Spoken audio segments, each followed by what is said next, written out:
তোমাদেরকে সময় দিলাম আগে, ঠিক আছে? যে বইয়ের চেহারা দেখতে পাচ্ছ, শিল্প সংস্কৃতি বইয়ের আমাদের চেহারা। ওকে, সো এখন আমরা কি করব, এটা নিয়ে আর কি আলোচনা করব। তার আগ পর্যন্ত বেসিক্যালি তোমাদের যদি মনের মধ্যে কোনো অজানা প্রশ্ন উত্তর থাকে, ঠিক আছে, যেমন সাইদ ভাইয়ের শুরুতে একটা কোশ্চেন আছে সেশন থাকে তোমাদের জন্য, যে ভাইয়ারা আপুরা আসেসির, আমি যদি সাইদ ভাইয়ের মধ্যে বলার চেষ্টা করি কি হবে, আসেসির ভাইয়ারা আপুরা, তোমাদের যদি কোনো প্রশ্ন থেকে থাকে তোমরা লাইভের শুরুতে আমাকে জানাতে পারো, ঠিক আছে? তো আমিও বললাম তোমাদেরকে থাকলে বলো, ওগুলোর আগে রিপ্লাই দিব। ওকে, দেখা যাবে একটু পর সাইদ ভাই চলে আসছে, ওদের তুই আমার মিমিক্রি করতেছিস।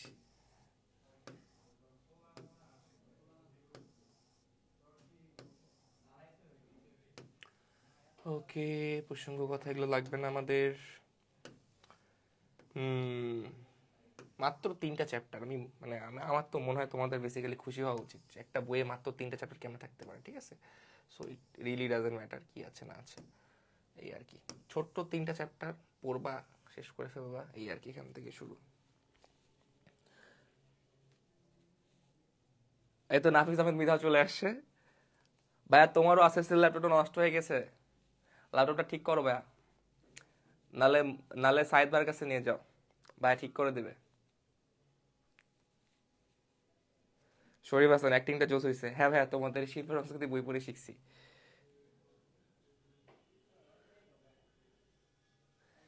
পূজন বলছে এই বইটা পড়ে লাভ কি রিয়েল লাইফে? ভাই পড়াশোনা করে লাভ কি সেটা আগে আমাকে বুঝা, ঠিক আছে? চাকরি বাকরি পাওয়ার জন্য যে পড়াশোনা করার লাগে সেটার সাথে আমাদের এই পড়াশোনার কোনো মানে মিল নাই, ঠিক আছে? সো আলটিমেটলি পৃথিবীতে আমাদের জীবনে এমন অনেক কিছু আছে যেটার সাথে তুমি মানে মিল খুঁজে পাবা না, যে ঠিক কি জন্য কি কাজটা করলাম। কিন্তু তারপর একটা জিনিস মাথায় রাখবা, দেশের শিক্ষাবিদ যারা আছে তারা কোনো কিছু চিন্তা ভাবনা করে হয়তো জিনিসটা দিছে, ঠিক আছে? তো তাদের চিন্তা আমাদের চিন্তার লেভেল তো সেম না। ওকে, সো এই জন্য জিনিসটা হলো যে তারা যেহেতু দিছে আমাদেরকে শেখার জন্য, জানার জন্য, আমাদের কাজ হলো শিখে যাওয়া। কারণ আমাদের তো বয়সটা ম্যাটার করে। তো এই বয়সে হয়তো এমন হইলো যে আমরা এখন বুঝতেছি না এটার কি দরকার, বাট ইন মানে কি বলে যে আপকামিং ফিউচার হয়তো বুঝতে পারবা কেন দরকার, ঠিক আছে? ভাইয়া কিউএন পাবলিকেশন তো আমাদের বন্ধু খাতা বানাইতে পারে। ঠিক আছে ভাই, এটা মাথায় থাকলো, একটা ভালো বিজনেস আইডিয়া দিছো। যদি কিউএন পাবলিকেশন বন্ধু খাতা নিয়ে আসে শোয়েব তাহসান, তোমাকে আমি একটা গিফট করব। ওকে ভাইয়া, দেখে আজকে রিয়েলিটি নিয়ে কথা বলতেছেন। ভাই আমি রিয়েলিটি নিয়েও কথা বলি, মজাও করি, সবই করি, ঠিক আছে? ডিপেন্ড করে তোমাদের উপর। আচ্ছা, লাকি আলমকে আমি একটা প্রশ্ন করছিলাম, লাকি আলম চলে গেছে, লাকি আলম আর আসে নাই উত্তর দিতে, যা হোয়াট এভার। আচ্ছা ঠিক আছে, শুনো, আর কথাবার্তা না বাড়াই, কোনো কোশ্চেন থাকলে কোশ্চেন করবা, ঠিক আছে? রিয়েলিটি হোক, ফান হোক, সবকিছুই করবো। সো আমাদের এই দেখো যে অজানার মাঝে অজানারে করেছি সন্ধান, তার শুরুতে আমাদের একটা স্ফুলিঙ্গ কবিতার একটা কয়েকটা লাইন দেওয়া আছে রবীন্দ্রনাথ ঠাকুরের। লাইনগুলো যদি আমরা একটু দেখি সেটা কি বলেছে। আরে বাবা একটু দাঁড়াও,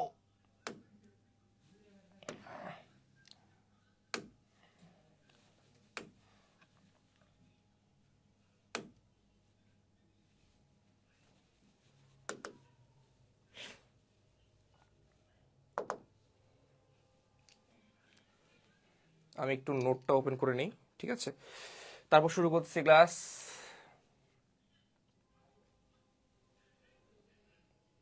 থ্যাংকস। আচ্ছা যাই হোক,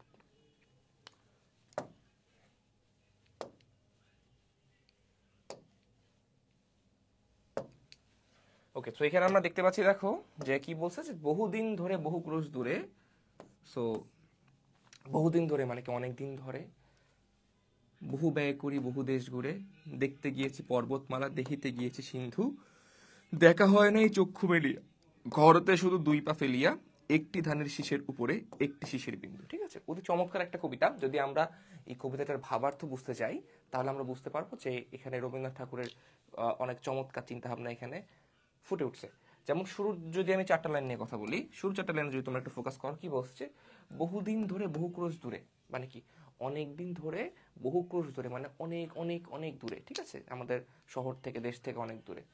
বহু ব্যয় করি মানে, বহু ব্যয় করি মানে কি, ব্যয় আমরা কি করি, আমরা টাকা পয়সা ব্যয় করি, তার মানে বহু টাকা পয়সা খরচ করে, বহু দেশ ঘুরে মানে অনেক অনেক দেশ ঘুরে, বিভিন্ন দেশে গিয়ে দেখিতে গিয়েছি কি পর্বতমালা, দেখিতে গিয়েছি সিন্ধু। তো 4টা লাইনের ভাবার্থ হইলো এটা, যে আমরা কি করি, যে যখন আমরা অবসর পাই বা ছুটি পাই, আমাদের নর্মালি যখন স্কুল ছুটি দেয়, আমাদের যখন ভ্যাকেশন পড়ে, আমরা কি করি, ঘুরতে যাই কোথাও। শহরে থাকলে আমরা গ্রামের বাসায় ঘুরতে যাই, না হলে যদি বড় বড় কোনো ছুটি পাইলে দেশের বিভিন্ন মানে দর্শনীয় স্থান ঘুরতে যায়, কেউ কক্সবাজার যায়, সিলেট যায়। হয়তো তোমাদের মধ্যে অনেকে ঘুরতে গেছো, কারা কারা কোথায় ঘুরতে গেছো একটু জানাও, কে কক্সবাজার গেছো, কে সিলেট গেছো। তো এরকম মনে করো দেশের যে সকল আর কি জায়গাগুলো আছে, টুরিস্ট প্লেস যেগুলো আছে ওগুলোতে ঘুরতে চাই। পাশাপাশি দেশের বাহিরেও আমরা অনেকে গিয়ে অনেক সময় যাই, ভারতে যাই, ভারতে কাশ্মীরে যাই, দার্জিলিং যাই, এরকম অনেক জায়গায় যাই, নেপালে যাই, অন্যান্য থাইল্যান্ড, মালয়েশিয়া, বিভিন্ন জায়গাতে কিন্তু আমরা যাই, মালদ্বীপ ঘুরতে চাই।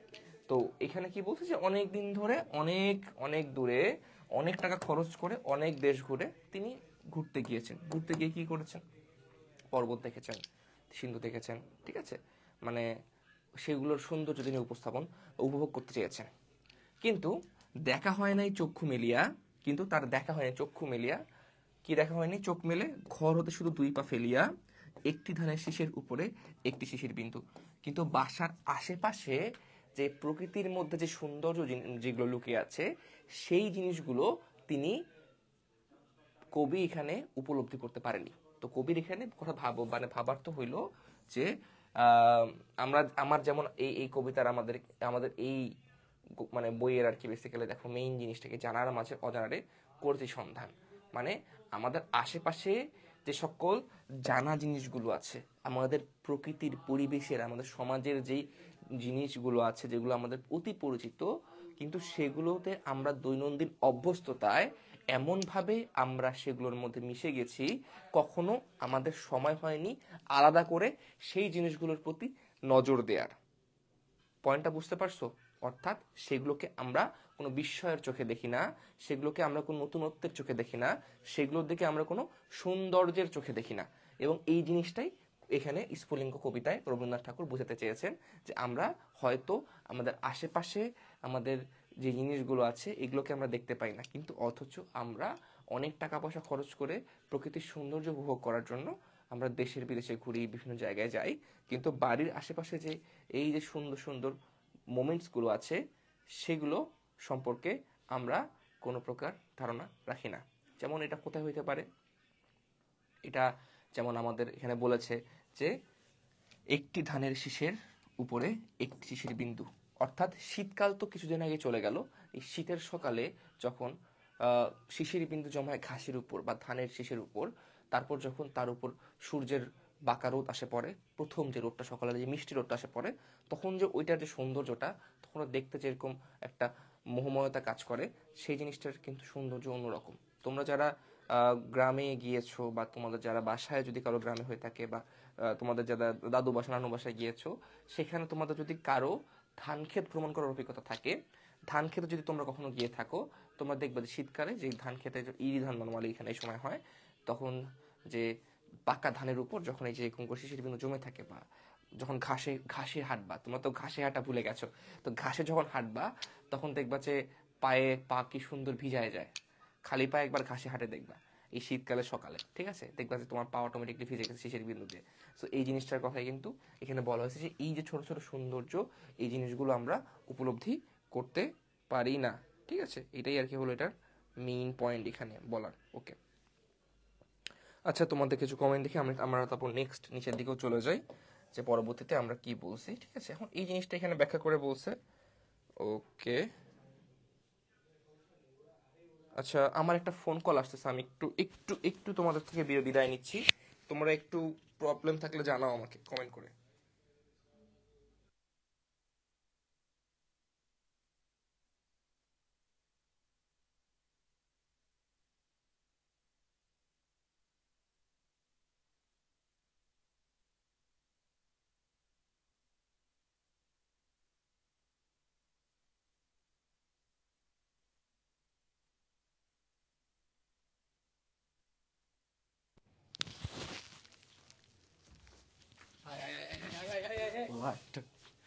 আমার কোনো দোষ নাই।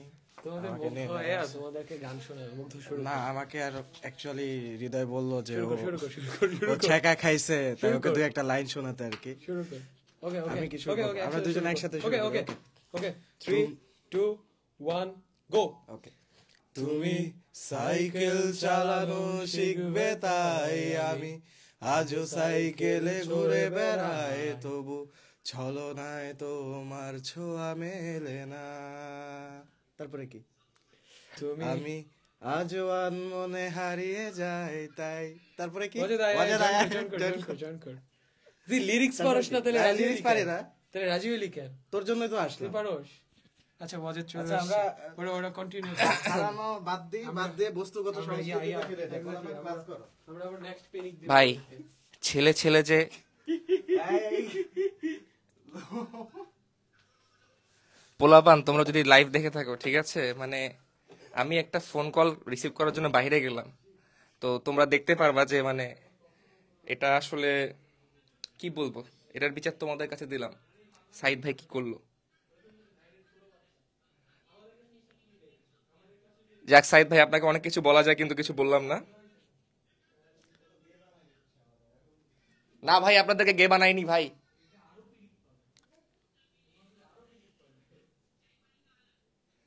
আচ্ছা ফাইন, আমরা পড়াশোনা শুরু করি। আমরা এই টপিক, এই স্পর্শকাতর টপিক নিয়ে আর কথাবার্তা না বলি, ওকে?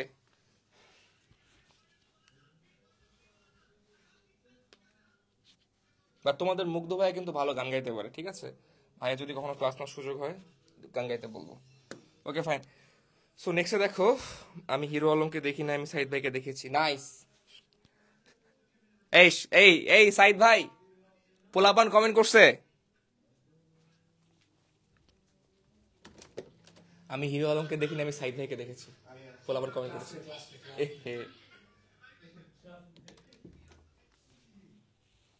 শরীফ হাসান, জোস কমেন্ট। তোমার ধীরে ধীরে কমেন্টিং স্কিল বাড়তেছে। ওকে, আমরা এবার চলে যাই ওইটাকে ব্যাখ্যাতে, যে পৃথিবীর অপার সৌন্দর্যকে দেখা, জানা এবং উপভোগের জন্য আমরা অনেক জায়গায় ভ্রমণ করি।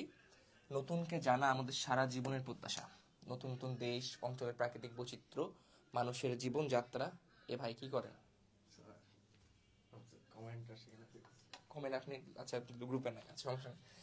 এই জিনিসগুলো আমাদের কি বল, সবকিছু দেখে চিনে উপভোগ করার জন্য আমরা দূর দূরান্তে ছুটে যাই, ওকে?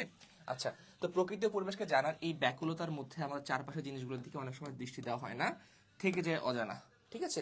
যেটার কথা আমি একটু আগে বলছিলাম, যেমন আমরা যদি শুধু এটার কথা যদি বাদ দিই, আমরা যদি শুধুমাত্র ইয়ার কথাই বলি, কি বলে, যদি আমরা ইয়ার কথা বলি, যেমন মনে করো যে, আচ্ছা মাইক্রোফোন হাতে না, মাইক্রোফোন তাহলে লাগাই ফেলি এবার, ঠিক আছে? পোলাপান মানে সবকিছুতেই সমস্যা, ওকে ফাইন। সো এখানে দেখো তো কি বলছে, যে যেমন আমরা শুধুমাত্র যদি প্রাকৃতিক উপাদানের কথা যদি বাদ দিই, আমরা যদি যারা আমরা শহরে থাকি তাদের যদি কথাবার্তা আমরা বলি, শহরে এখন হয় কি, যে শহরে মনে করো আমাদের বিল্ডিং, অনেক বড় বড় দালান কোঠা, এবং সেখানে দেখা যায় যে অনেক ছোট ছোট ছোট অনেকগুলো ফ্ল্যাট, এবং এই ফ্ল্যাটের মধ্যে দেখা যায় যে অসংখ্য মানুষ বসবাস করে, কিন্তু এক ফ্ল্যাটের মানুষ আরেক ফ্ল্যাটের মানুষকে চেনে না, ঠিক আছে? এক ফ্ল্যাটের মানুষ আরেক ফ্ল্যাটের মানুষকে চেনে না, এক ফ্ল্যাটের মানুষ আরেক ফ্ল্যাটের মানুষকে বেসিক্যালি কি মানে নামটা পর্যন্ত জানে না, মানে কোনো পরিচয় নাই, প্রতিবেশীকে চেনে না, মানে এই ধরনের ব্যাপার স্যাপার। তো এই জিনিসগুলো কিন্তু আমাদের বর্তমানে কিন্তু আছে, ঠিক আছে? এই জিনিসগুলো আমরা দেখি। তো আমরা মোটামুটি এই জিনিসটা দেখলাম। তো এখন আমাদেরকে এখানে যেটা মেইন জিনিসটা হলো, যে আমাদের আশেপাশের যে জিনিসগুলো আছে সেগুলোকে আমাদেরকে রেকগনাইজ করতে হবে। কারণ আমরা যদি অ্যাজ আ হিউম্যান বিইং, আমরা বসবাস করি কোথায়? মানুষ হলো একটা সমাজবদ্ধ জীব। তো আমরা বসবাস করি সমাজের মধ্যে। এই সমাজে চলতে ফিরতে আমাদেরকে কি করতে হয়, যে সকল প্রকার মানুষের সঙ্গে ওঠা বসা করতে হয়। তো এই সমাজে সকল ধর্মের, সকল বর্ণের মানুষ বসবাস করে। আমরা যদি তাদের সম্পর্কে না জানি, আমরা কিন্তু একভাবে বসবাস করতে পারবো না, ঠিক আছে? যেমন আমরা যদি এখানে দেখি, যে আমাদের সমাজে বসবাস করে মানুষের দৈনন্দিন জীবন যাপন, ঘরবাড়ি, আচার আচরণ, ভাষা, খাবার, পোশাক পরিচ্ছদ, ধর্মীয় বিশ্বাস, ধর্মীয় উৎসব, রীতিনীতি, শিল্পকলা, চিত্রকলা, সঙ্গীত, নাট্য, নৃত্য, আবৃত্তি প্রভৃতি সাহিত্য ঐতিহ্য নিয়ে আমাদের সংস্কৃতি, ঠিক আছে? তো এই সব কিছু নিয়ে যেহেতু আমাদের সংস্কৃতি, এই সংস্কৃতিকে আমরা দুইটা ভাগে ভাগ করতে পারি। একটা হলো বস্তুগত সংস্কৃতি, একটা হলো অবস্তুগত সংস্কৃতি। তো বস্তুগত এবং অবস্তুগত দুই প্রকারের সংস্কৃতি হইল আমাদের মধ্যে আছে, ঠিক আছে? এখন বস্তুগত সংস্কৃতি বলতে আমরা কি বুঝি, ঠিক আছে?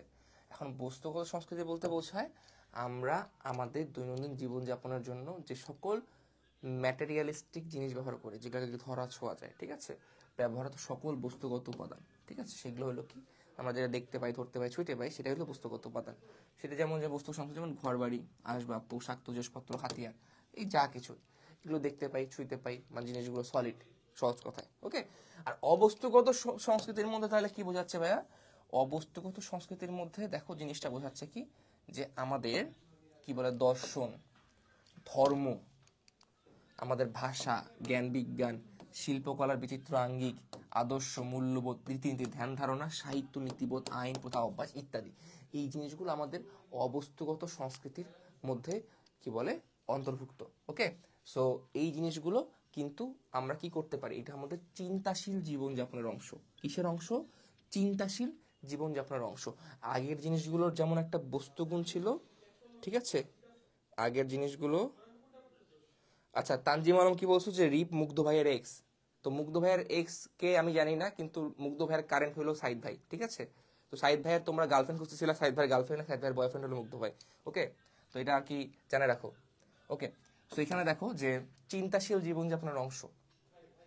ওকে, সো এইখানে আমাদের কি এই জিনিসগুলো দর্শন, এই জিনিসটা কি হয় যে আমাদের এক এক সমাজে এক এক ব্যক্তির মধ্যে দর্শন বেসিক্যালি এক এক রকম, মানে কি দৃষ্টিভঙ্গি কোনো কিছু ব্যাপার দেখার। ওকে, তারপর যে ধর্ম, আমাদের সমাজে বেশ অনেক রকম ধর্মের মানুষজন বসবাস করে, ঠিক আছে। কি বলে যে যেমন আমরা কেউ যারা ক্লাস করছি, যেমন আমি মুসলিম, দেশের মেজরিটি মুসলিম, তার পাশাপাশি সনাতন ধর্মাবলম্বী, বৌদ্ধ ধর্মাবলম্বী, ঠিক আছে, খ্রিস্টান ধর্মাবলম্বী, তারপর আবার যারা আমাদের আদিবাসী সমাজের মানুষজন যারা আছে, তাদের মধ্যেও বিভিন্ন রকমের ধর্মের প্রচলন কিন্তু আছে। তো এই জিনিসটা কিন্তু ডিফারেন্স, তাদের এই হলো তাদের অবস্তুগত সংস্কৃতির আমাদের অন্তর্ভুক্ত। ভাষা, আমরা মেজরিটি বাংলা ভাষায় কথা বললেও যে ওভারঅল যেই কি বলে যে যদি আমরা দেখি যে কান্ট্রিতে দেখি বা যে জায়গাতেই দেখি, আমাদের কিন্তু অন্যান্য ভাষাও আছে। যেমন আমাদের দেশে যারা বিদেশি মানুষজন বসবাস করে স্থায়ীভাবে, তাদের একটা আলাদা ভাষা আছে। আবার দেখা যায় যে আমাদের দেশের আদিবাসী জনগোষ্ঠীদের জন্য তাদেরও কিন্তু আলাদা ভাষা আছে। সো এটাও একটা অবস্থাগত সংস্কৃতির উদাহরণ। এরকমভাবে বাদ বাকি যা যা মূল্যবোধ, আদর্শ, রীতিনীতি, ধ্যান ধারণা, সাহিত্য, নীতিবোধ, সবগুলো আমাদের অবস্থাগত সংস্কৃতির কিন্তু উদাহরণ, ঠিক আছে। ওকে, এই আর কি। সো আমরা পরবর্তীতে চলে যাই। সো এখানে দেখো এই জিনিসগুলোর আমাদের ছবি এখানে দেওয়া আছে যে আমাদের অবস্থাগত, ঠিক আছে, মানে জ্ঞানগর্ভ জিনিস যেগুলো, সেগুলো আর কি কি মোটামুটি বলতে পারি আমরা অবস্থাগত। আচ্ছা, তো এই আর কি। এখন দেখো এই যে বস্তুগত আর অবস্তুগত যে জিনিসগুলো আছে সংস্কৃতির, এই উপাদানগুলো আমাদের শহর, আমাদের গ্রাম, আমাদের পার্বত্য এলাকা সবগুলোর উপর ভিত্তি করে, ঠিক আছে, সবগুলোর উপর ভিত্তি করে কিন্তু আমাদের জিনিসগুলো কিন্তু আলাদা হয়ে যায়, তিন জায়গায় আলাদা হয়ে যায়। যে শহরের জিনিসগুলো একরকম, গ্রামে একরকম, পার্বত্য এলাকা একরকম, ডিপেন্ড করা সেখানকার কালচারের উপর ভিত্তি করে। আচ্ছা, এই তানজিম আলম, ওয়াজেদ ভাই ট্রাইং টু বি আনাস ভাই ফ্রম দারাজ। আনাস ভাই ফ্রম দারাজ একজনে, সেটা হলো আমার বন্ধু নাফিস আহমেদ মৃধা, ঠিক আছে। নাফিস আহমেদ মৃধা হলো একটা ব্র্যান্ড, এটা নিয়ে কোনো কথাবার্তা হবে না। নাফিস আহমেদ মৃধা ক্লাস যেমনই নেক, ঠিক আছে, তারপর নাফিস আহমেদ মৃধা ক্লাস নিতে আসছে মানে ওটা ওখানে হয়ে গেছে। সো এটা নেক্সট টাইম এটা বলার আগে মাথায় রাখবা, ঠিক আছে। এটার জন্য নাফিস আহমেদ মৃধা আবার দেখবা তোমাকে ভিডিওতে এসে গালিগালাজ করা শুরু করবে। আমি যদিও গালিগালাজ করি না, ঠিক আছে, সো আমি যদি গালিগালাজ করি না, তাই আমি আনাস ফ্রম দারাজ না। ওকে, এটার একমাত্র অধিকার হলো বলার এবং শোনার নাফিস আহমেদ মৃধা। ওকে, আমি কপি করি না। ওকে, ফাইন। সো নেক্সটে যাই। সো দেখো যে আমাদের যে আমি কথা বললাম কি সংস্কৃতি নিয়ে, সো গ্রামীণ সংস্কৃতি একরকম। আমরা যদি দেখি, যেমন আমি যদি এই বস্তুগত উপাদানগুলোর দিকে যদি তাকাই, একটু আগে আমরা যে বস্তুগত উপাদান দেখলাম যে শহরে আমরা শহরে যদি আমরা জিনিস দেখি, যেমন আমাদের গ্রামীণ বাড়িঘর যদি দেখি, ঠিক আছে, যে আমরা যদি কি কি উপাদান দেখছিলাম, যে বস্তুগত উপাদানের মধ্যে আমার কি ছিল, যে ঘর বাড়ি ছিল, আমাদের আসবাবপত্র ছিল, এই দৈনন্দিন জীবনের জিনিসপত্র ছিল। তো আমাদের গ্রামীণ ঘর বাড়ি কিন্তু দেখতে এরকম এখন, ঠিক আছে, পাকা হোক আধা পাকা হোক, দেখতে কিন্তু মোটামুটি এরকম। কিন্তু যদি এই জায়গায় শহরের ঘর বাড়ির কথা বলি, শহরে ম্যাক্সিমামই, ঢাকার যদি কথা বলি, কি এই যে বড় বড় বড় বড় এরকম দালান কোঠা বিল্ডিং, ঠিক আছে, সেরকম পুরাপুরি ইট পাথর কংক্রিটের। তার জায়গায় আমাদের গ্রামের এলাকার এখনো অনেক বিল্ডিং আছে, সব পুরাটা তো না। তুমি যদি এখনো গ্রামে যাও, মাটির বাড়ি দেখতে পারবা, ছনের বাড়ি দেখতে পারবা, টিনের বাড়ি দেখতে পারবা, ঠিক আছে, সেমি পাকা ইটের দালান দেখতে পারবে এরকম। পাশাপাশি আমরা যদি দেখি যে সে গ্রামে গেলে নৌকা দেখতে পাই, শহরে পাই না, ঠিক আছে, গ্রামে এখনো গরুর গাড়ি দেখা যায়, সেটা কিন্তু পাই না। সো এই জিনিসগুলো কিন্তু শহরীয় সংস্কৃতির সাথে কিন্তু আলাদা। এখন এই জায়গাটা যদি আমরা চিন্তা করি পার্বত্য এলাকার মানুষজনের সাথে, সেখানকার কিন্তু মানে সিচুয়েশনটা কিন্তু আরো ডিফারেন্ট। যেমন এখানে চাষাবাদ করে ধান এখানে শুকাচ্ছে, ঠিক আছে, ওনারা কিন্তু ওখানে ধান চাষ করে কোথায়, কিন্তু ওরা করে কোথায়, খোলা মাঠ তো ওখানে নেই, ওখানে জুম চাষ করে।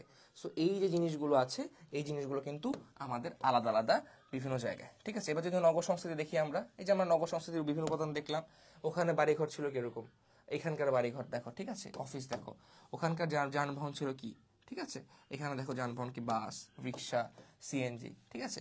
ওখানকার মানুষজনের কাপড় চোপড় কি ছিল, লুঙ্গি, শার্ট প্যান্ট এগুলা পরেছিল, শাড়ি পরেছিল মহিলারা, এখানে দেখো স্যুট বুট পরে আছে, ঠিক আছে, অফিসে যাচ্ছে। সো এখানে পেশাগত ডিফারেন্সটাও কিন্তু আমরা দেখতে পাচ্ছি, ওকে, ঠিক আছে। তবে ক্ষুদ্র নিগোষ্ঠী যে আদিবাসী সংস্কৃতি দেখো, সেখানে তাদের বাড়িঘরগুলো দেখো, তাদের বাড়িগুলো কিন্তু মাচার মধ্যে তৈরি করা, সিগনিফিকেন্টলি আরো আরো আরো ডিফারেন্ট, ঠিক আছে, আরো আরো ডিফারেন্ট। পাশাপাশি তাদের পোশাক আশাক দেখো, সেটাও কিন্তু আমাদের সমতলের মানুষজনের সাথে মেলে না, সেটাও কিন্তু আলাদা, তাদের পোশাক আশাকের ধরনও কিন্তু আলাদা। সো এইটাই কিন্তু তোমাদেরকে বোঝাচ্ছে যে এই যে বস্তুগত সংস্কৃতিটা যেটা আছে, পাশাপাশি অবস্থাগত সংস্কৃতি, সেটা শহর, গ্রাম এবং পার্বত্য এলাকাভেদেও কিন্তু ভেদ করতে পারে, ঠিক আছে। ওকে, আমরা যদি নেক্সটে যাই, ঠিক তেমনি দেখো আরেকটা জিনিস তোমাদেরকে বোঝাই, যে এখানে দেখো যে আমাদের বিভিন্ন রকমের যে কালচারগুলো আছে, যে আমাদের কালচারের মধ্যে কি বোঝায়, যে আমাদের বিভিন্ন রকম যে আয়োজন, সামাজিক উৎসব আয়োজন, সেটার মধ্যেও কিন্তু আমরা ডিফারেন্স দেখতে পাই এই 3 গ্রুপের মানুষের মধ্যে। ওকে, আচ্ছা একটু কমেন্ট পড়ে আসি, ঠিক আছে, ওকে ফাইন। নাফিস ভাই কপি করলেন, জানি ভাই বলে রোস্ট করে দিল, আচ্ছা ফাইন, নাইস নাইস, আচ্ছা ওকে ওকে। 999 কল দে কেউ, দ্যাটস কে রেইনবো স্পটেড, ঠিক আছে। হ্যাঁ হ্যাঁ, এই জন্য কিন্তু সাইড বাইয়ের জন্য কিন্তু আমরা অফিসে পাথর আনে রাখছি, বুঝলা। সো একটা মিম আছে দেখবা, যে আব্দুল গেট সাম রক্স, যদি মিমের কনটেক্সট না জানে থাকো, একটু কনটেক্সটে গুগলে সার্চ করে দেখবা। সো অফিসে সবসময় পাথর থাকে, তো আমরা যদি দেখে রেইনবো দেখলে পাথর ফিক মারি, ঠিক আছে। সাইজ বলেনি কীরকম, বাট আমরা পাথর ফিকে মারি, ওকে। যাই হোক, আর আমরা মোটামুটি সেরকম কোনো কমেন্ট পাইলাম না, তো আমি নেক্সটের সামনের দিকে আগায় যাই, ওকে। এই তুই বুকে হাত দিয়ে বল, তোমার মতো শুরু ভাইকে রোস্ট করতে পারবে না, ওকে ফাইন। আচ্ছা, নিউ কারিকুলামকে প্রমোট করে অনেকজন, আনাস ভাইকে আগে আর এইচ কে বয়কট করতেছে, এ নিয়ে আপনার মতামত কি? আচ্ছা শুনো, এখানে পূজান যেটা বলছে যে আনাস ভাই নিউ কারিকুলামকে প্রমোট করায় অনেকজন আনাস ভাইকে আর এইচ কোর্সকে বয়কট করতেছে, এই নিয়ে আপনার মতামত কি? দেখো, নিউ কারিকুলাম নিয়ে যখন কথাবার্তা হয়েছিল বা ভিডিও বানানো হয়েছিল, 2জন মানুষ বানাইছিল ভিডিও আমাদের প্রতিষ্ঠান থেকে, একটা হলো আনাস ভাই, একটা হলো মামি। সো বেসিক্যালি যখন নতুন কোনো কিছু আসে এই দুনিয়াতে, তো আমাদের সমাজটা এমনভাবে ট্রেন্ড আপ শুরু থেকে কি, আমরা নতুন কিছুকে সহজে খুব একসেপ্ট করতে পারি না। কিন্তু একটা জিনিস বুঝতে রাখবে যে আমার অ্যাবিলিটি কতটুকু। এখন যারা নতুন কারিকুলাম নিয়ে কথা বলতেছে, ওদের তো এটা চেঞ্জ করার কোনো অ্যাবিলিটি নেই, ওরা যেটা করছে সমালোচনা, এবং সমালোচনা করে কি করছে, বেসিক্যালি তোমাদের ক্ষতি করতেছে। ক্ষতি করছে কোন জায়গা থেকে? একটা জিনিস যখন অলরেডি তোমরা জানো হবে, তোমার জন্য হইতে যাচ্ছে, তো আমার মনে হয় না সেটার জন্য আলাদা করে মানে কথাবার্তা বলে টাইম ওয়েস্ট করার দরকার আছে। তুমি জানো তোমার একটা বই আছে, তোমাকে পড়তে হবে, যেটা আর চেঞ্জ হওয়া পসিবল না। সো এটা নিয়ে সমালোচনা করার বেসিক্যালি আমি এখানে কোনো কিছু দেখি না, ঠিক আছে। এখন দেশের শিক্ষাবিদ যারা আছে, মাথার উপরে যারা আমাদের আছে ওখানে, তারা কিছু না কিছু চিন্তা করেই জিনিসগুলো দিচ্ছে, আমাদের জন্য অ্যাড করছে। এবং আমি ব্যক্তিগতভাবে মনে করি নতুন কারিকুলাম তোমাদের জন্য একটা আশীর্বাদ, ঠিক আছে, এটা একটা আশীর্বাদ স্বরূপ, ওকে। ভাই আনাস ভাইয়ের মতো মোটিভেশন দেন। ভাই দেই, ভাই মোটিভেশন ভিডিও দিই মাঝে মধ্যে, স্টিল আনাস ভাইকে রোস্ট করতে পারবে না। না ভাই, আনাস ভাইকে কেন রোস্ট করবো?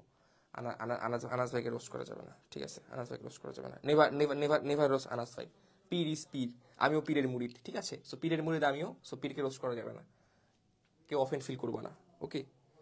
হোক ওটা নিউ কারিকুলাম বা নিউ জিএফ, বাহ বাহ বেটে বাহ, মজ করতি সেই।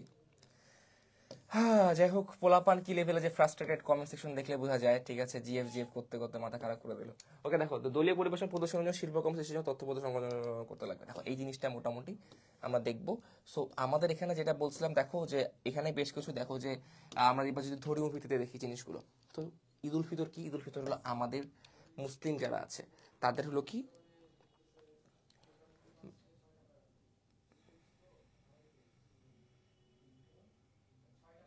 তাহমিদ তাহমিদ রিফাত বলছে কি, ভাইয়া সবাই এজ কোর্স খারাপ বলে কেন? সবাই বলে আনাস ভাই গালি দিয়ে ফেমাস হয়েছে, আমার তো এজ কোর্স অনেক ভালো লাগে। আসলে ভাই এটা ডিপেন্ড করে, ঠিক আছে, তুমি তোমার যেমন ভালো লাগে। এখন এক একজন এক এক রকম, কারো মনে করো ভালো লাগে আপেল খাইতে, কারো বলে আমার ফেভারিট ফল কমলা, আবার সাইদ ভাইয়ের ফেভারিট ফল হলো কলা, ঠিক আছে। That's a different thing. যদিও সাইদ ভাইয়ের কেন কলা ভালো লাগে, বাট এই তো এক একজনের আমাদের প্রিফারেন্স এক এক রকম একটা সেম টপিকে।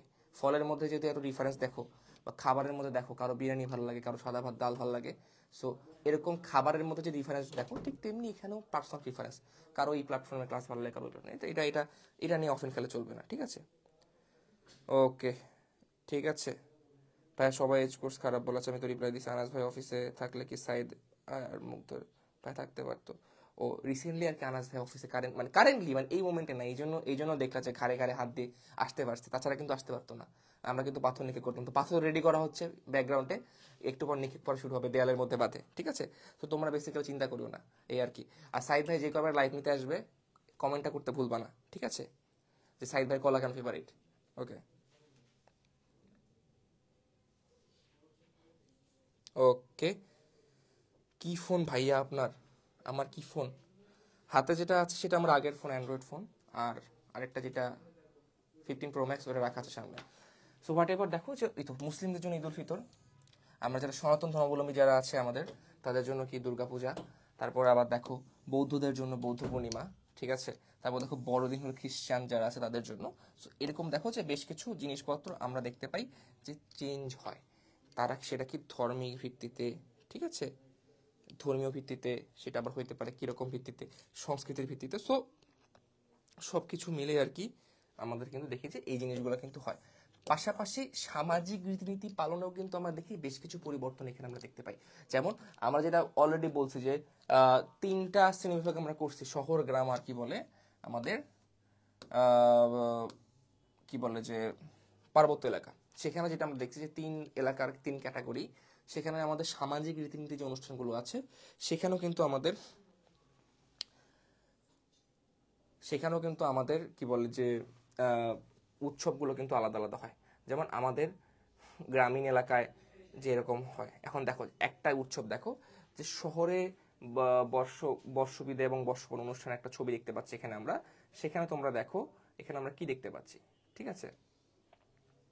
এখানে আমরা দেখতে পাচ্ছি যে নাগরদোলা আমাদের গ্রামীণ সংস্কৃতির একটা অবিচ্ছেদ্য অংশ। ওকে, গ্রামীণ গ্রামীণ গ্রামীণ গ্রামীণ সংস্কৃতির একটা অবিচ্ছেদ্য অংশ নাগরদোলা, এখানে আমরা দেখতে পাচ্ছি। পাশাপাশি বাউল, একতারা, এই অনুষঙ্গগুলো, তারপরে যে গ্রাম্য মেলা, এই অনুষঙ্গগুলো কিন্তু আমরা শুধুমাত্র গ্রামীণ পরিবেশেই দেখতে পাই। এখন আমরা যদি সে জায়গায় শহরের বর্ষবরণ বা পয়লা বৈশাখ বিদায়ের কথা বলি, সেক্ষেত্রে আমরা কি দেখতে পাবো? সেক্ষেত্রে আমরা দেখতে পাই এই যে মঙ্গল শোভাযাত্রা, ঠিক আছে?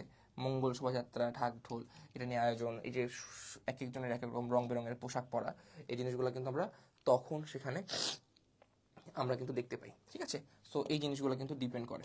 আর যদি আমরা ক্ষুদ্র নিগোষ্ঠীদের বর্ষবরণ বিজয়ের কথা বলি, তো তারা বেসিক্যালি কি তাদের উৎসবের ধরনটা কিন্তু আলাদা, ছবি আমরা দেখতে পাচ্ছি। তারা কিন্তু পালন করে কি বৈশাখী, ঠিক আছে, বিজু উৎসব তারা পালন করে। সো এরকম কিন্তু আমাদের এক এক জায়গায় কি এই এক এক জায়গায় কিন্তু এক এক রকমের জিনিসগুলো কিন্তু আমরা দেখতে পাই। সো এটা কিন্তু কখনোই সেম হবে না, আমাদের কিন্তু আলাদা হবে, ঠিক আছে? সো মোটামুটি আমাদের একটা পার্ট শেষ।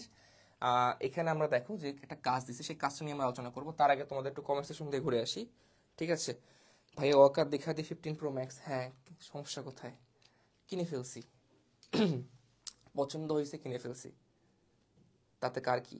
ওকে, ওয়াজেদ ভাই আনাস ভাইয়ের নাম পীর কে রাখছে? আনাস ভাই নিজেই রাখছে। ওকে, আচ্ছা ভাইয়া, আপনাদের নিউ কারিকুলাম কোর্সে এই কোর্সে কোনো প্র্যাকটিস এক্সাম নেওয়া হবে? হবে ভাই, সবই হবে। তোমাদের যখন এক্সাম ডেট দিবে তার আগে ভাগে সবই পাওয়া যাবে, চিন্তা করো না। তারপর কি আনাস ভাই নিজে রাখছে? আমাদের ষান্মাসিক মূল্যায়নটা কিভাবে হবে? এটা নিয়ে এখনো ক্লিয়ারলি ধারণা দেয়নি, তবে যেটা বলছে তোমাদের ষান্মাসিক মূল্যায়নটা ওটাও একটা এক্সাম সিস্টেম হবে। সেটা হবে কিরকম, তোমাদের যে পিআই গুলো আছে বর্তমানে, সেই পিআই গুলোর উপর ভিত্তি করে কিছু পিআই নিয়ে, তো তোমাদের একটা এক্সামের ডেট দিবে তার 1 সপ্তাহ আগে টিচার্স গাইডলাইন একটা পাঠিয়ে দিবে, মানে শিক্ষকদের জন্য আলাদা করে। সেখানে বেসিক্যালি তোমাদের কি কি জিনিসপত্র থাকবে, কি কি জিনিস রাখতে হবে, সেই জিনিসগুলো কিন্তু তখন সেখানে তোমরা দেখতে পারবা। তো ওই অনুযায়ী কিন্তু বাদ বাকি তোমাদের কি বলে যে ক্লাসগুলো কিন্তু ওখানে তোমরা দেখতে পাবে। ভাই ভাই টেক্সট বুক ভোকাবুলারি কবে আসবে?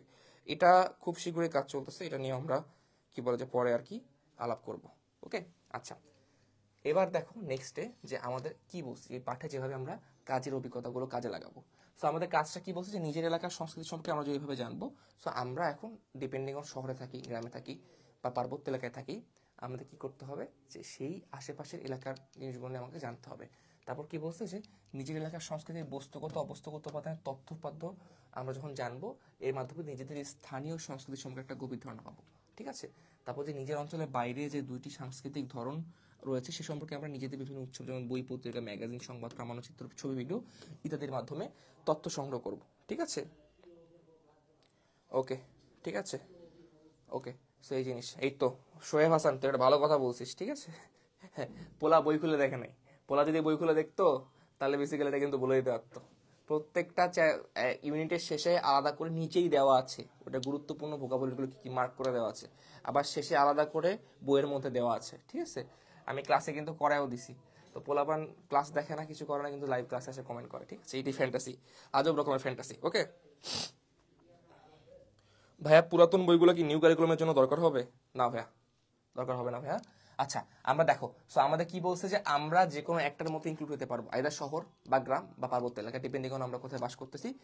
এখন বাকি যে দুইটা এলাকা আছে তাদের বেসিক্যালি ব্যাপারে আমরা জানবো কোথায়, বই, পত্রিকা, ম্যাগাজিন, সংবাদ, প্রামাণ্যচিত্র, এই বিভিন্ন জায়গা থেকে আমরা জানবো। ওকে, সো এখন আমাদের একটা দলগত কাজ দিয়েছে, কি দিয়েছে দেখি, যে কি বলছে, দলের পরিবেশনা ও প্রদর্শনের জন্য শিল্পকর্ম সৃষ্টির উদ্দেশ্যে যেভাবে আমরা কাজটা করবো।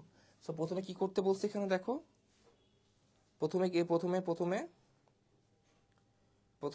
কি জিনিসটা দেখবো, সেটা হলো যে প্রথমে আমরা শ্রেণীর সকল সহপাঠী সমান সংখ্যায় ভাগ হয়ে 8টা দল গঠন করবো। সো তোমার স্কুলে যে কয়জনই থাকবে তারা 8টা ভাগে ভাগ হবা। তারপর কি নিজেরা দলগুলোর নাম রাখবা। তারপর কি প্রথম যে এলাকায় আমরা বর্তমানে বাস করছি তার অবস্থান কি গ্রামের, শহরে, পার্বত্য এলাকাতে শনাক্ত করবা। সেটা বেসিক্যালি খুবই সহজ, ফার্স্ট ইন্টারেস্টটা খুবই সহজ। তোমার স্টুডেন্টরা ফ্রেন্ডরা মিলে দল ভাগ করবা, নিজেদের দলের নাম রাখবা। ঠিক আছে, তারপর মনে করো সেখানে কি করবা, তোমরা গ্রামে থাকো না, তোমাদের স্কুল শহরে। ঠিক আছে, এই জিনিসটা তো তোমরাই জানো। ঠিক আছে, এই আর কি। তো তখন তোমরা শনাক্ত করবা। তারপর 4 নম্বর স্টেপ দেখো, এবার বাস্তব অভিজ্ঞতার ভিত্তিতে নিজের এলাকার সংস্কৃতির বস্তুগত অবস্তুগত উপাদানগুলোকে চিহ্নিত করবা।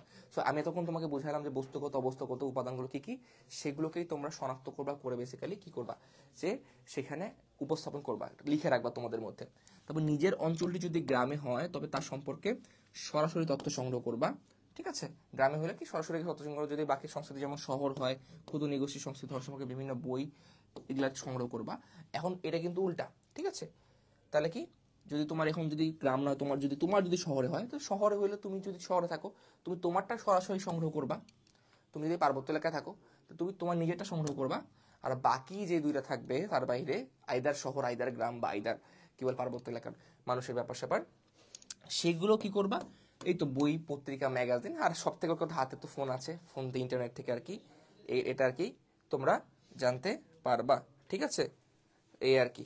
ঠিক আছে ভাই, রে ভাই, তোরা ভাই ছোট্ট পোলা পান, ক্লাস 9-এ কেবল উঠলি, 8 থেকে তোদের এখনই এক্স, ফাক, মানে এই বয়সে তোদের এক্স, যে মিম আমারও এক্স, এ বলে এরও এক্স। ভাই রে ভাই, তোদের বয়সে ভাই হাফ প্যান্ট পরে ভাই মানে ফুটবল খেলে বেড়াইতাম, স্কুলে যাই। ঠিক আছে, মানে তোরা মানে কেবল ক্লাস 9-এ উঠলি, মানে 8 পাস করা পোলাপান, তোরা এখন তোদের এক্স বাইরে হয়ে গেছে। Wow, nothing to say bro. Okay, এবার দেখো যে অঞ্চল যদি সেম যেখানে তোমার হবে, তারপর কি নিজের অঞ্চলের সাংস্কৃতিক উপাদানগুলোর সঙ্গে, যেমনটা আমরা শুরুতে এখানে দেখো আমাদের বস্তুগত অবস্তুগত উপাদানগুলো তো আমরা তালিকাবদ্ধ করছি, সেগুলোর সঙ্গে আমরা আমাদের কি করব, যে এই যে অন্য যে উৎস, এই যে আমরা সংগ্রহ করলাম বাকি দুইটা যে উৎস বাকি থাকবে, সেগুলো আমরা কি করব, কম্পেয়ার করব, তুলনামূলক একটা ছক তৈরি করব। ওকে, আচ্ছা, ওকে। সো আমরা একটা যদি এখানে দেখতে পাচ্ছি একটা ছক কিন্তু আমাদের করে দেয়া আছে সুন্দর মতো। ঠিক আছে, যেমন আমরা যদি দেখি যে ছকের মধ্যে কি বলছে, যে গ্রামের প্রথমে কি কি থাকবে, ছকের মধ্যে কি কি থাকবে তাও কিন্তু সুন্দর মতো বলে দেয়া আছে। যেমন শুরুতে থাকবে কি, কম্প্যারিজনের প্রথম জিনিসটা হবে কি, গ্রামের মানুষের ঘর বাড়ি। তারপর কি, ঠিক ঠিক তুমি তুমি তুমি মনে করো তুমি থাকো গ্রামে, তুমি আমার গ্রামে চাচাতো ভাই। ঠিক আছে, তুমি তুমি তুমি থাকো গ্রামে, এই এই যে তুমি তুমি তুমি তুমি মনে করো গ্রামে থাকো। হ্যাঁ ভাই, আমিও বয়েজ স্কুলে পড়ছি। ঠিক আছে, এই জন্য বেসিক্যালি বলতেছি, আমিও বয়েজ স্কুলের স্টুডেন্ট। তো কষ্টটা আমার মানে শুনে খুব কষ্ট লাগলো তোদের, তোরা এতক্ষণে কয়টা প্রেম করে বেড়াইছিস। ঠিক আছে, ছি, পোলাপান নষ্ট হয়ে গেছে।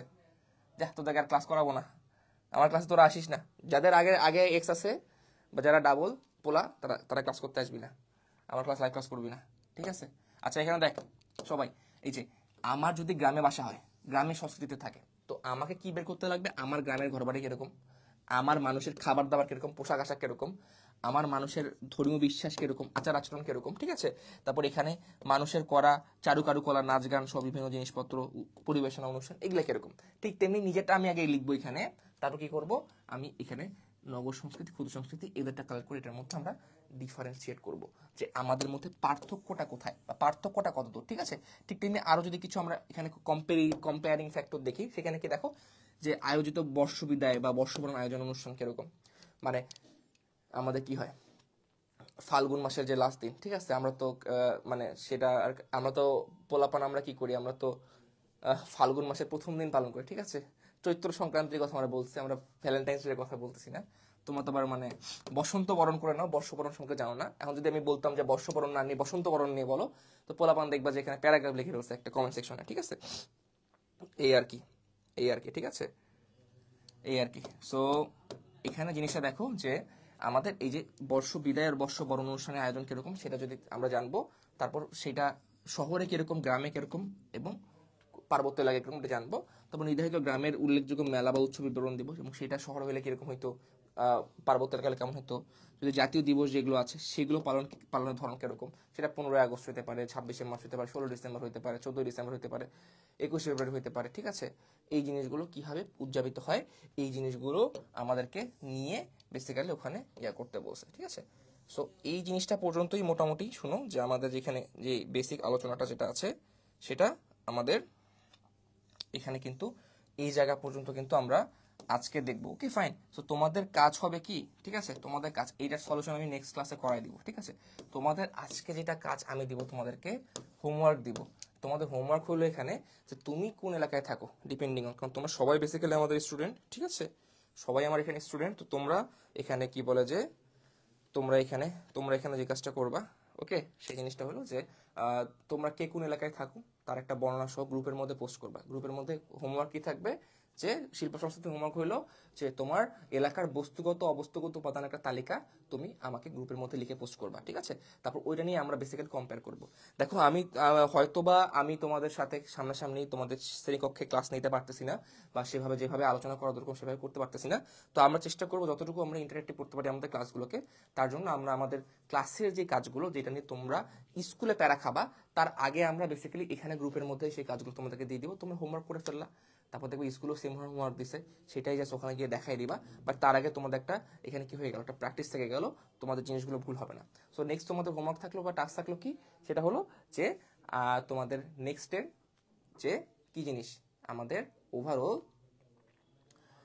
তোমার এই বস্তুগত অবস্তুগত উপাদান তুমি যে এলাকায় থাকো সেটা তোমরা লিস্ট জমা দিবা। তারপর আমরা নেক্সট ক্লাসে এটা কম্প্যারিজন করবো কি কি আছে না আছে, তারপর আমরা ছকটা কিন্তু করে ফেলবো ক্লাসের মধ্যে, ঠিক আছে। এখন যদি তোমাদের যদি কোনো কমেন্ট থাকে তোমরা চাইলে আমাকে জানাতে পারো, ঠিক আছে। সেটা রিপ্লাই দিয়ে বেসিক্যালি আজকের লাইভ এখানে শেষ করব। তো তোমাদের এখানে সময় হলো বেসিক্যালি 5 মিনিট। 5 মিনিট আমি তোমাদের কমেন্টে রিপ্লাই দিব, তারপর আমি চলে যাব, ঠিক আছে।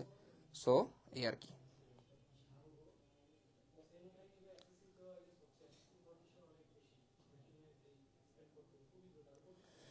ভাই কিভাবে মেয়ে থেকে দূরে থাকতে হয়, ঠিক আছে, তুই আমাকে ইনবক্সে নক দিস, তোকে আমি সেটা বলে দিব, ঠিক আছে। এবার এগুলা পাবলিকলি বলিস না, ঠিক আছে, পাবলিকলি বললে মানুষজন অন্য কিছু ভাববে। এখন দূরে থাকো, ঠিক আছে, ভার্সিটিতে উঠে তখন কাছে আসো, সমস্যা নেই।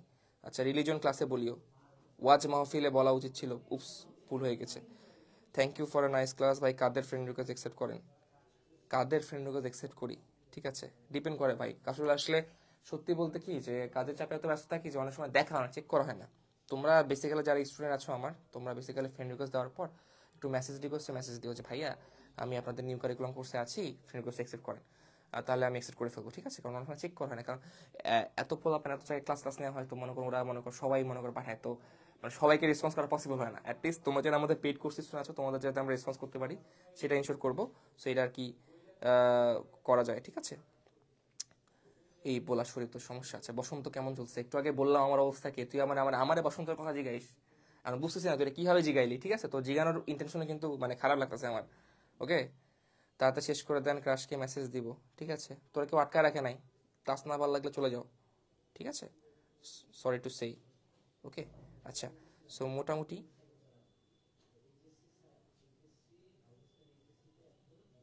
ওকে, ঠিক আছে।